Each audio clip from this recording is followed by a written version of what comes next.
بسم اللہ الرحمن الرحیم۔ السلام علیکم۔ آپ دیکھ رہے ہیں ماہین اسلامک وائس۔ آج کا ہمارا ٹاپک ہے پردیس۔ عدنان کی ماں نے اس کے سامنے دو تصویریں رکھیں، اسے یہ حق دیا کہ ان دونوں میں سے وہ جسے چاہے پسند کر لے تو میں اس سے اس کی شادی کر دوں گی۔ ان تصویروں میں ایک لڑکی گوری اور بہت خوبصورت تھی اور دوسری تصویر میں سانولی اور پرکشش لڑکی تھی، چہرہ بہت معصومیت والا۔ عدنان نے وہ تصویر اٹھائی جس لڑکی کا رنگ سانولا اور پرکشش تھا۔ اس کی ماں بڑی حیران ہوئی کہ گوری چٹی لڑکی کو چھوڑ کر اس نے میرے بیٹے نے سانولے رنگت والی لڑکی کو پسند کیا ہے۔ تو اس نے ماں نے کہا کہ بیٹا یہ بہت معصوم لڑکی ہے، یہ گھر آئے گی تو گھر کے ماحول کے ساتھ رچ بس جائے گی اور اس طرح سے تو ماں اور بیوی کی جنگ میں پسنا نہیں چاہو گے کیونکہ یہ بہت معصوم لڑکی ہے۔ اور یوں عدنان مسکرا کر اٹھ گیا اور کہنے لگا کہ ماں بالکل ٹھیک ہے۔ ماں نے بتایا کہ یہ یتیم بچی ہے، اپنے ماموں کے ہاں رہتی ہے، اور اس طرح سے یوں لڑکی پسند ہو گئی، رشتہ طے ہو گیا اور شادی ہو گئی۔ جب عدنان کی بہنوں کو پتہ چلا کہ اس نے سانولی لڑکی کو پسند کیا ہے تو وہ بھی بہت حیران ہو گئیں۔ اس طرح سے رشتہ طے ہو گیا اور چٹ منگنی اور پٹ بیاہ والی بات ہوئی۔ عدنان کی ماں نے کہا کہ بیٹے نے ویزا بننے کے لیے دیا ہوا ہے باہر کے ملک کا، اس لیے جلدی ہم شادی کرنا چاہتے ہیں۔ جیسے ہی عدنان کا رشتہ طے ہوا، شادی ہوئی اور فوراً ہی ادھر سے اس کا باہر کا ویزا لگ گیا۔ یوں جو کئی سالوں سے بات اٹکی ہوئی تھی، یہ لڑکی ان کے لیے بہت اچھی ثابت ہوئی، رحمت ثابت ہوئی اس گھر میں۔ عدنان کا یوں باہر کا ویزا لگ گیا۔ سب حیران رہ گئے کہ یہ لڑکی جو ہے اس گھر کے لیے کتنی خوش قسمت ثابت ہوئی ہے۔ لڑکی کا بڑی سادگی سے بیاہ ہو گیا کیونکہ جلدی میں انہوں نے شادی کی تھی۔ ان کے ماموں ممانی نے انہیں جہیز نہیں دیا۔ شادی کی پہلی رات ہی عدنان نے شیلا کو روبرو دیکھا تو وہ دیکھ کر حیران رہ گیا کہ واقعی سانولی اور بڑی پرکشش لڑکی ہے۔ عدنان نے دیکھ کر اس کو یہ بات کا یقین دلایا کہ گورے رنگ سے زیادہ سانولا رنگت جو ہے وہ خوبصورت ہوتا ہے، اور شیلا نہ صرف خوبصورت تھی بلکہ اس کی باتیں بھی بڑی میٹھی تھیں۔ شادی کی رات ہی عدنان نے شیلا سے وعدہ کیا کہ اسے وہ زندگی کی ہر خوشی دے گا۔ یہ بات سن کر شیلا کی آنکھوں میں آنسو آ گئے، وہ رونے لگی کیونکہ اس کے ماں باپ کا تو انتقال ہو چکا تھا اور اس نے ساری زندگی جو ہے وہ اپنے ماموں ممانی کے ہاں بڑی مجبوریوں میں، بڑی تنگیوں میں گزاری تھی۔ اس نے کہا کہ خوشی تو میری زندگی میں، میرے نصیب میں ہے ہی نہیں، خوشیاں مجھے ملتی ہی نہیں، میری زندگی میں تو بس آزمائشیں ہی لکھی ہوئی ہیں۔ شیلا کی بات سن کر عدنان نے اس سے وعدہ کیا کہ اسے کسی طرح بھی میرے ہاں زندگی میں تکلیف نہیں ہوگی۔ عدنان کے لہجے نے شیلا کو یقین کرنے پر مجبور کر دیا، ورنہ تو اچھی زندگی کی امید وہ کھو بیٹھی تھی۔ ماموں ممانی کے گھر اس نے ملازموں جیسی زندگی گزاری تھی۔ سسرال آتے وقت بھی اسے کچھ بھی ایسا گمان نہیں اس نے ذہن میں خیال کیا تھا کیونکہ وہ یتیم بچی تھی، بغیر جہیز کے اسے رخصت کر دیا گیا تھا۔ مگر عدنان کی باتوں نے اسے یقین دلایا کہ دنیا میں اب بھی اچھے لوگ موجود ہیں۔ اس نے عدنان کا ہاتھ پکڑ کر چوما اور اسے اپنی آنکھوں پر لگا کر محبت کا اظہار کیا۔ بس پھر عدنان کے لیے زندگی تو باغ باغ اور بہار ہو گئی۔ شادی کی پہلی رات بہت خوبصورت گزری اور اس کے بعد کچھ دنوں کے بعد ایک دوسرے کی سنگت میں انہوں نے بہت حسین دن گزارے۔ عدنان کے ساتھ شیلا بہت زیادہ خوش تھی، اپنے دل کی وہ ہر بات اس کے ساتھ کئی سالوں کے بعد وہ شیئر کر سکتی تھی۔ شیلا بہت ہی سمجھدار اور شریف لڑکی تھی، ہمیشہ ادب کے ساتھ پیش آتی، شوہر کے آگے سر جھکا کر رکھتی، عدنان کے کسی بات سے وہ مخالفت نہیں کرتی تھی۔ بڑی تیزی کے ساتھ 20 دن گزر گئے۔ اب عدنان کے جانے کا وقت آ گیا۔ جیسے ویزے کے لیے اس نے بے صبری سے انتظار کیا تھا، اب جانے کے لیے اس کا دل بے قرار تھا اور شیلا کا ہاتھ تھام کر اب تو اس کو اس قدر خوشی تھی، اور لیکن اس کو چھوڑنے کے لیے اس کا دل نہیں چاہ رہا تھا۔ لیکن عدنان کو اپنے گھر والوں کے مستقبل بھی اس کے ساتھ جڑا ہوا تھا۔ دو اس کی بہنیں تھیں جس کی اس نے شادی کروانی تھی، اور ایک بھائی کو سیٹل کروانا تھا اور اس کو پڑھانا بھی تھا، اور پھر گھر کو بھی نیا بنوانا تھا۔ اس لیے عدنان نہ چاہتے ہوئے بھی اس کو جانا پڑا کیونکہ زندگی کا سرکل چلانا چاہتا تھا۔ اسے یہ بات تھی کہ جس طرح سے گل سڑ کر میں نے زندگی گزاری ہے، میرے آئندہ آنے والی نسل جو میرے بچے ہیں وہ ان حالات میں زندگی نہ گزاریں۔ میرے لیے باہر جانا ضروری ہے اور کمانا ضروری ہے تاکہ کاروبار پھر سیٹ کر سکوں واپس آ کر میں۔ یہی وعدہ اس نے شیلا کے ساتھ کیا کہ 5 سال بعد میں واپس لوٹ آؤں گا، پھر کبھی میں اسے چھوڑ کر دوبارہ نہیں جاؤں گا۔ وعدے کے بھروسے سے شیلا نے ایئرپورٹ پر آنکھیں نم کرتے ہوئے عدنان کو الوداع کر دیا۔ عدنان کو پردیس پہنچ کر ہفتہ گزر گیا تھا، لیکن وہ گھر فون نہیں کر پا رہا تھا۔ جب وہ صحیح طرح سے وہاں سیٹل ہو گیا تو اس نے خیر خیریت کی 1 ہفتے کے بعد اطلاع کرنے کے لیے فون کیا، تو اس کا خیال تھا کہ وہ گھنٹوں شیلا سے باتیں کرے گا اور اس سے اپنی پیار بھری محبت کا اظہار کرے گا۔ لیکن دوسری طرف سے جب اس کی ماں نے فون اٹھایا اور ماں کے رونے کی آوازوں نے اسے پریشان کر دیا۔ کچھ دیر تو خیر خیریت کے بعد ماں نے روتے ہوئے شیلا کے حوالے سے ایسی باتیں کیں کہ وہ ہکا بکا رہ گیا۔ ماں اس کی کہنے لگی کہ تیرے جاتے ہی تیری بیوی کے تو پر نکل آئے ہیں، سارے گھر میں وہ اڑتی پھر رہی ہے، ہم لوگوں کو وہ باتیں سناتی ہے کہ تیری کنواری بہنیں جو ہیں وہ سارا گھر کا کام کرتی ہیں، اور وہ ہمیں یہی کہتی پھر رہی ہے کہ میرے میاں کی کمائی سے گھر چلتا ہے، اور وہ ہم سب جو ہیں اس کے اکاؤنٹ کے رحم و کرم پہ ہوں گے۔ اب جو ہے عدنان میرے نام کا اکاؤنٹ کھلوائے گا اور آپ سب کو میں حساب کتاب کے ساتھ خرچہ دوں گی، بہنوں کو خرچہ میں دوں گی، بیوی سے مانگ کر کیا آپ تیری بہنیں خرچہ لیں گی، میرا بھی کوئی خرچہ نہیں ہے، گھرداری بھی تیری بیوی کے حوالے ہی کر دیتی ہوں۔ اب تو وہ اپنے کمرے کی ہو کر رہ گئی ہے، میں تو بس نماز پڑھ کے تیرے حق میں دعائیں مانگتی رہتی ہوں کہ تو گھر بے در ہوا ہے تو تمہیں اللہ صحت تندرستی دے اور ہمیں جو ہے تیری بیوی کی غلامی دے۔ ماں کے اپنے آنسو تھے، اور عدنان سے جب اس نے ایسی باتیں کہیں تو عدنان کے تو تن بدن میں آگ لگ گئی۔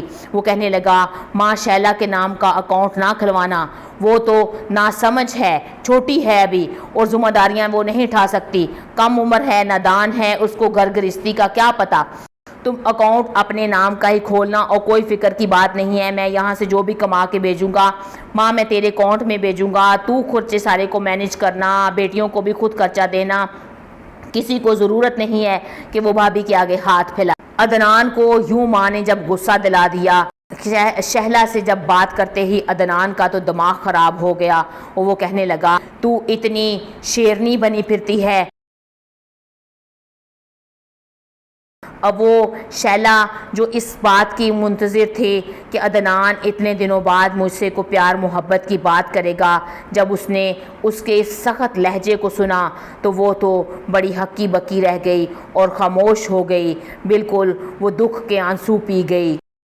اس نے اپنے ہونٹ سی لیے، وہ سمجھ گئی کہ ایک بار پھر اس کی غلط امیدیں اس نے باندھ لی ہیں، خوشیاں اس کا مقدر نہیں ہیں، اس لیے ہمیشہ کی طرح اس نے صبر کا گھونٹ پی لیا، عدنان سے کوئی گلہ نہیں کیا۔ اس کے بعد ایسا ہی ہونے لگا، جب عدنان کا فون آتا تو کافی دیر تک اس کی ماں اس سے باتیں کرتی رہتی اور اس سے ورگلاتی، شیلا کے بارے میں خلاف باتیں کر کے اس کو بھڑکاتی، شیلا سے بری طرح کا وہ سلوک کرتی اور کبھی نرمی سے بات اس سے نہیں کرتی، شیلا پر الزام لگا لگا کے ہی عدنان کو بھڑکاتی رہتی۔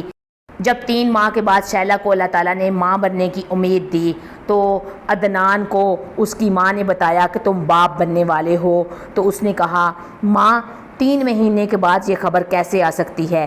اس کی ماں نے کہا، بیٹا تمہارے جاتے ہی پتہ تو چل گیا تھا، لیکن میں نے کہا شروع میں اونچ نیچ ہو جاتی ہے، ایسے ہی میں تمہیں بتا دوں اور پھر بات توڑ نہ چڑھے، بچہ ٹھیک ٹھاک نہ ہو، ضائع ہو جائے یا کچھ اور ہو جائے تو پھر تم یہاں اکیلے پریشان ہوگے۔ جب 3 ماہ گزر گئے ہیں، صحیح سلامت بچہ ہونے کی امید ہو گئی ہے، تو اس لیے میں نے تمہیں بتایا ہے، لیکن تیری بیوی تو بچے کی خبر سنتے ہی پاگل ہو گئی ہے، وہ تو کہتی ہے کہ مجھے بچے کی ضرورت نہیں ہے، میں تو اس کو ضائع کر دینا چاہتی ہوں، وہ اس کی حرکتیں ہی عجیب ہیں، وہ عجیب باتیں کرتی ہے، عجیب کام کرتی ہے، میں اس پہ اتنا پیسہ خرچ کرتی ہوں، اس کی خوراک کا کھانے پینے کا خیال رکھتی ہوں، جو میں اس کو پیسے خرچ کرنے کو دیتی ہوں وہ الٹا پلٹا بازار سے جو جنک فروٹس ہوتے ہیں وہ منگوا کے کھا لیتی ہے جو بچے کے لیے نقصان دہ ہیں۔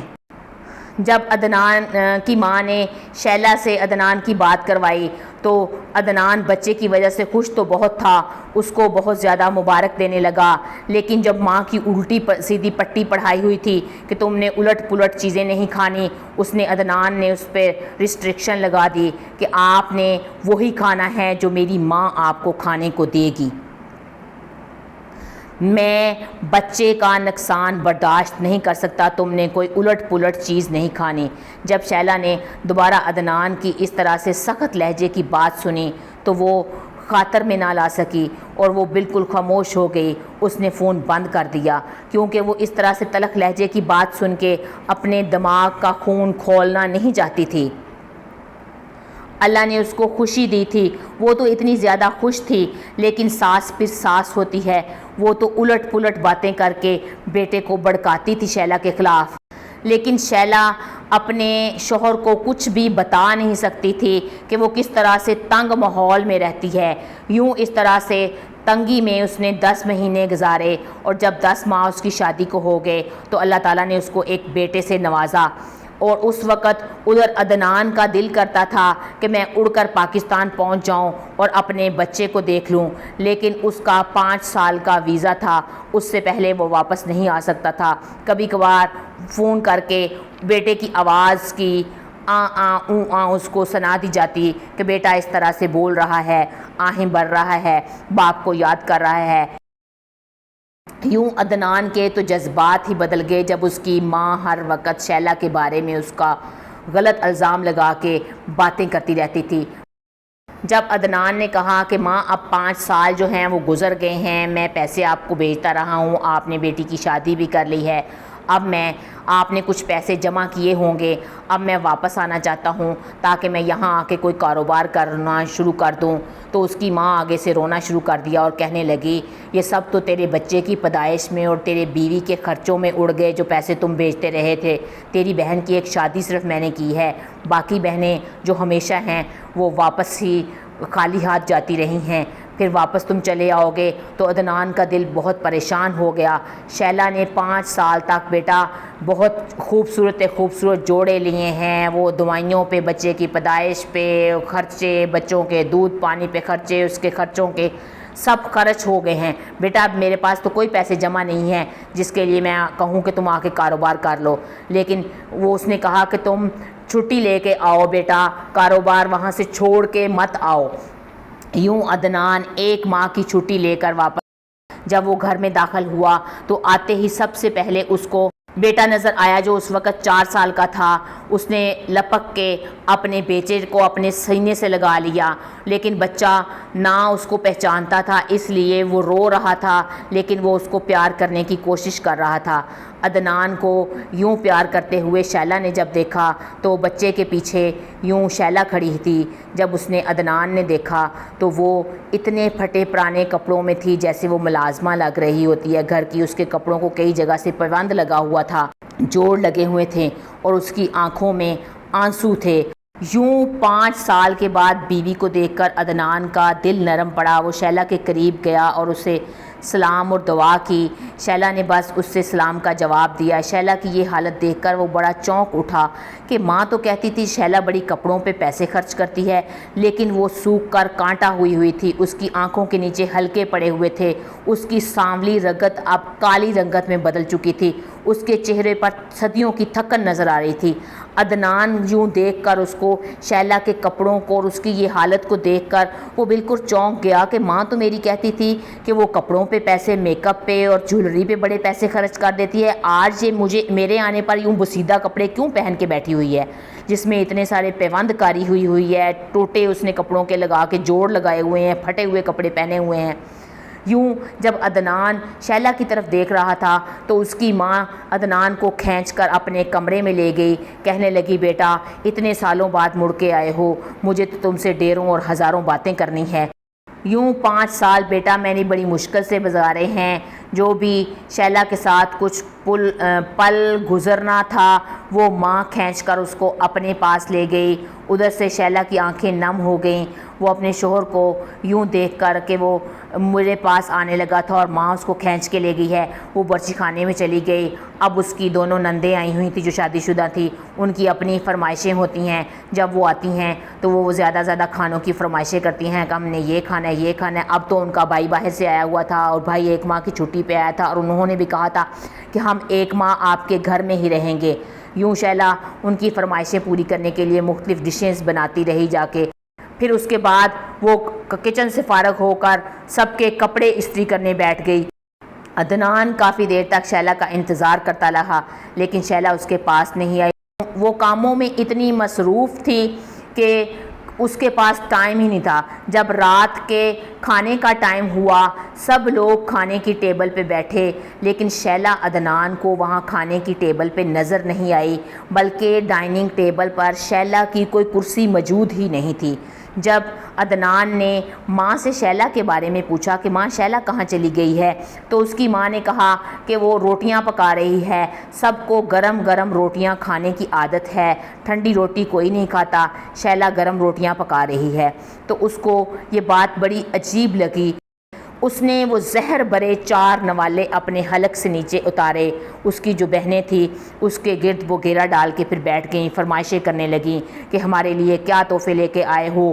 شیلا وہاں کچن میں ہی مصروف رہی، پھر وہاں ٹیبل سے برتن اٹھا کے جا کے کچن کے برتن دھونے لگ گئی۔ بہنوں نے فرمائش کر کر کے بریف کیس کھلوایا کہ تحفے کیا لے کے آئے ہو۔ سب نے تحفے بانٹ لیے۔ جو وہ شیلا کے لیے چیز لے کے آیا تھا وہ بھی بہنیں کھینچ کے لے گئیں، صرف ایک پرفیوم بچ گیا۔ رات کو وہ کمرے میں پرفیوم لے آیا کہ شیلا کا انتظار کرنے لگا کہ میں اس کو یہی دے دوں گا۔ جب رات کا 1 بجا تو شیلا بڑی تھکی ہاری ہوئی کمرے میں واپس آئی تو عدنان نے اس کو گلے کے ساتھ لگایا اور اسے کہا کہ یہ میں پرفیوم تمہارے لیے لے کے آیا ہوں۔ تحفے کی بلا کیا ضرورت تھی، کس چیز کی کمی ہے، گھر میں تو سب کچھ ہے۔ وہ خاموش رہی۔ عدنان نے کہا کہ تم سارا دن کی تھکی ہاری ہو، اب سو جاؤ، آرام کر لو۔ لیکن اس نے کہا کہ میں آرام کیسے کر سکتی ہوں، ابھی تو مجھے سب کے کپڑے دھونے ہیں جو آج سب نے اتارے ہیں۔ صبح اگر سب کو دھلے ہوئے کپڑے نہیں ملے تو امی مجھے بہت برا بھلا کہیں گی۔ یوں وہ چھت پہ چلی گئی۔ اس نے کہا میں چھت پہ جا کے کپڑے دھوؤں گی۔ وہ سب کے کپڑے دھونے چلی گئی۔ عدنان نے الماری کھول کے دیکھی کہ میں الماری میں دیکھوں شیلا کے کتنے کے کپڑے پڑے ہوئے ہیں، بچے کے کتنے کپڑے ہیں۔ تو اس نے جب الماری کھولی تو الماری کے اندر وہی اس کے شادی کے لائے ہوئے 4 جوڑے تھے، اس کے علاوہ کوئی جوڑے نہیں تھی۔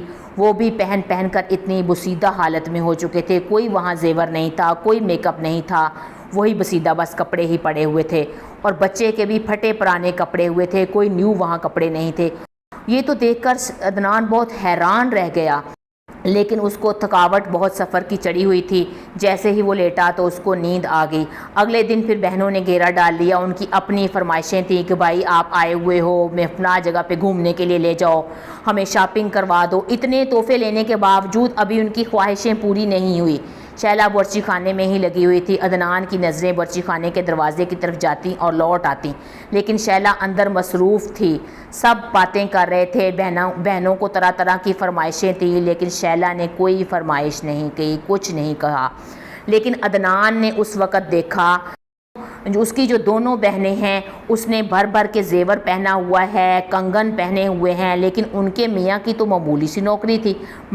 عدنان نے ان سے پوچھا کہ یہ زیور آپ کے شوہروں نے بنا کے دیا ہے؟ تو بہنوں نے آگے سے بتایا کہ نہیں، یہ زیور تو امی نے ہمیں بنوا کے دیا ہے، حالانکہ ان 2 بہنوں کی شادی تو پہلے ہو چکی تھی۔ عدنان کے وہاں باہر سے جو پیسے آتے تھے اس کے لیے چھوٹی بہن کی شادی کرنی تھی، اور لیکن ماں نے بڑی بہنوں کو بھی زیور دوبارہ بنوا کے دیا۔ اس طرح سے عدنان جب دوسرے کمرے میں گیا تو اس نے وہاں ماں اور اس کا چھوٹا بھائی بہن بیٹھے ہوئے تھے۔ چھوٹے بھائی نے کہا کہ میں نے کارخانہ کھول لیا ہے۔ وہ یہ سن کر حیران رہ گیا کہ چھوٹے بھائی نے تو کبھی کوئی کام ہی نہیں کیا، اور اس کی ماں وہ چھوٹی بہن کا زیور جہیز نکال کے دکھانے لگی۔ اس نے اتنے زیادہ زیور میں اس نے پورا سیٹ بنایا ہوا تھا، سونے کے کنگن بنائے ہوئے تھے، اس کا جہیز دکھانے لگی، یہ فریج لیا ہوا ہے، اے سی لیا ہوا ہے، LED لی ہوئی ہے، اتنا مہنگا فرنیچر بنایا ہے۔ وہ سب دیکھ کر حیران رہ گیا کہ جہیز میں اتنا زیادہ سب کچھ دینے کی کیا ضرورت تھی، جاتے ہی لڑکی سب کچھ اپنی چیزیں تو نہیں استعمال کرنے لگ گئی۔ اسے اب سمجھ آیا کہ میرا وہاں محنت کا کمایا ہوا پیسہ کہاں اجڑتا رہا ہے، اور میری ماں ہر وقت کہتی رہی ہے کہ تیری بیوی پہ خرچ ہوتا ہے۔ اب اسے نظر آیا کہ میں تو خالی ہاتھ رہ گیا ہوں اور میری بیوی جو ہے اس گھر کی ملازمہ بن کے رہ گئی ہے۔ اتنا اس نے افسوس کیا کہ اتنے سالوں میں وہاں جان مار کے محنت کرتا رہا کہ ہمارے ہاتھ میں کچھ بھی نہیں آیا، اور ماں نے یہاں کچھ جوڑ کے نہیں رکھا۔ ماں نے کہا تھا کہ پیسے میرے اکاؤنٹ میں بھیجنا بیٹا، میں جیسے پہلے جوڑ کے رکھتی تھی پیسے میں جوڑوں گی، لیکن آج ماں خالی ہاتھ ہے۔ ماں نے سب کچھ اپنے دوسرے بچوں پہ لٹا دیا، نہ میری بیوی کے لیے کچھ رکھا اور نہ میرے لیے رکھا۔ آگے بہن کی جب شادی ہو گئی تو چند دنوں بعد عید تھی۔ عید پر عدنان سب کے لیے کپڑے لے کے آیا، اپنی بیوی بچوں کے لیے اور بہنوں کے لیے بھی دوبارہ سے وہ کپڑے لے کے آیا۔ پہلے بھی اس نے تحفے دیے، سب بہنوں نے کپڑے لے لیے، جو اس کی شیلا بیوی تھی اس نے بچے کے اپنے کپڑے اور وہ اپنے کپڑے لے کے کمرے میں رکھ لیے۔ لیکن جب عید کا دن آیا، عدنان عید پڑھ کے جب واپس آیا تو اس نے دیکھا کہ اس کا بیٹا جو ہے وہ رو رہا ہے، اور شیلا اس کو کہہ رہی ہے کہ بیٹا یہ کپڑے پہن لو۔ جب اس کو بار بار شیلا کہہ رہی کہ بچہ آگے سے کہہ رہا تھا کہ میں یہ پرانے کپڑے پھپھو کے بیٹے کی اترن کیوں پہنوں، میں عید کے دن نئے کپڑے پہنوں گا، ابو جو میرے لیے کپڑے لے کے آئے تھے وہ کہاں گئے؟ تو اس کی ماں کہہ رہی تھی بیٹا وہ پھپھو کے بیٹے کو کپڑے پسند آ گئے تھے، وہ تمہاری پھپھو اٹھا کے لے گئی ہے۔ جب عدنان نے اپنے روتے ہوئے بیٹے کی یہ بات سنی، اپنی بیوی سے سنا کہ پھپھو بچے کے کپڑے اٹھا کے عید کے لے گئی ہے، تو اس کا سر شرمندگی سے جھک گیا۔ لیکن عدنان نے الگ سے شیلا اور اپنے بچے کے لیے اور کپڑے لا کے الماری میں سرپرائز دینے کے لیے رکھے تھے کہ میں عید کے دن اپنی بیوی کو مناؤں گا، یہ کپڑے اپنے بیٹے اور بیوی کو دوں گا۔ جب اس نے یہ بات سنی کہ پھپھو کپڑے اٹھا کے لے گئی ہے تو وہ بہت شرمندہ ہوا۔ اس نے جا کے الماری کھولی، الماری کھول کے کہا کہ بیٹا یہ دیکھو میں آپ کے لیے اور کپڑے لے کے آیا ہوں، چلو کوئی بات نہیں، بڑی پھپھو لے گئی ہے، آپ یہ نئے کپڑے پہن لو۔ اس بچے نے اپنے باپ سے شکایت کی بلکہ پہلے کہ بابا میں ہر عید پہ پھپھو کے بیٹے کی اترن کپڑے پہنتا ہوں، آخر ایسا کیوں ہے؟ تو پھر عدنان نے اس کو الماری سے کپڑے نکال کر دیے کہ بیٹا یہ دیکھو میں تمہارے لیے تحفے کے طور پر تمہیں سرپرائز کرنے کے لیے کپڑے لے کے آیا تھا۔ اور اس نے پھر شیلا سے بھی کہا کہ شیلا یہ کپڑے تم پہن لو۔ شیلا کہنے لگی کہ کپڑے دیکھ کر خوش تو بہت ہوئی کہ میرا شوہر میرے لیے کپڑے لے کے آیا ہے، لیکن وہ کہنے لگی کہ میں اس طرح کے مہنگے کپڑے پہن کر عید پہ کچن میں کام میں نے کرنا ہے، اور امی ناراض ہوگی، امی کہے گی کہ تم بن ٹھن کے یہ کپڑے پہن کے کیوں بیٹھ گئی ہو، میرا ہنسنا میرا بولنا امی کو پسند نہیں ہے، اور یہ میں کپڑے پہنوں گی تو وہ ناراض ہو جائیں گی، عید کا دن ہے، سب مہمان آئے ہوئے ہیں اور مجھے تو برچی خانے میں کام کرنا ہے، برچی خانے کو سنبھالنا ہے، آپ کی بہنیں بھی یہی ہیں، ان کی فرمائشیں ہیں، نئے کپڑے میں پہنوں گی تو خراب ہو جائیں گے۔ اس نے واپس الماری میں رکھ دیے اور سادہ سے پرانے کپڑے پہن لیے۔ عدنان یہ سب کچھ دیکھ کر بہت رویا، اندر ہی اندر بہت رویا، لیکن شیلا کو اس نے واضح نہیں ہونے دیا۔ اس نے شیلا سے وعدہ کیا کہ یہ عید گزر جانے دو، لیکن مجھے تم معاف کر دو، میں نے تم پہ بڑا ظلم کیا ہے، اب میں ملک سے باہر نہیں جاؤں گا، میں یہی نوکری کروں گا، بے شک ہم تھوڑا کھا لیں لیکن ہم الگ گھر میں رہیں گے۔ جب وہ عید گزر گئی تو اس نے عید کے بعد اپنی بیوی کا جو اس نے دکھ بھرا چہرہ دیکھا تھا اس کو ختم کرنے کے لیے، اس کی قسمت میں اچھے حالات کو بھرنے کے لیے عدنان نے الگ گھر لے لیا اور الگ گھر میں جا کے شیلا اور اپنے بچے کے ساتھ رہنے لگا۔ اس کے اپنوں نے ایسا ستم کیا، بیٹا اس نے تو اپنا بیٹا ہونے کا فرض ادا کیا، لیکن اس کی ماں نے اس کے بچے کے ساتھ اور اس کی بیوی کے ساتھ اتنا ظلم کیا کہ اسے دنیا کی ہر خوشی اس سے دور کر لی۔ ناظرین یہ ہماری آج کی سبق آموز کہانی ہے۔ آپ اپنی بیٹیوں کا دیکھ بھال کر رشتہ کریں، ایسی جگہ پہ رشتہ نہیں کرنا چاہیے کہ جہاں لڑکا جو ہے وہ پردیس میں چلا جائے اور لڑکی پیچھے اکیلی رہ جائے۔ ان کے حالات پھر یہی ہوتے ہیں۔ اگر آپ کو میری آج کی کہانی اچھی لگی ہے، میری ویڈیو کو لائک کریں اور اس ویڈیو کو دوسروں کے ساتھ شیئر ضرور کریں۔ شاید آپ کا ایک شیئر میرے اور آپ کے لیے صدقہ جاریہ بن جائے اور کسی کو ہماری بات سمجھ آ جائے۔ اور جاتے جاتے میک شور کر لیں کہ آپ نے ماہین اسلامک وائس کو سبسکرائب کر لیا ہے۔ کمنٹ کر کے اپنی رائے کا اظہار بھی کیا کریں۔ فی امان اللہ۔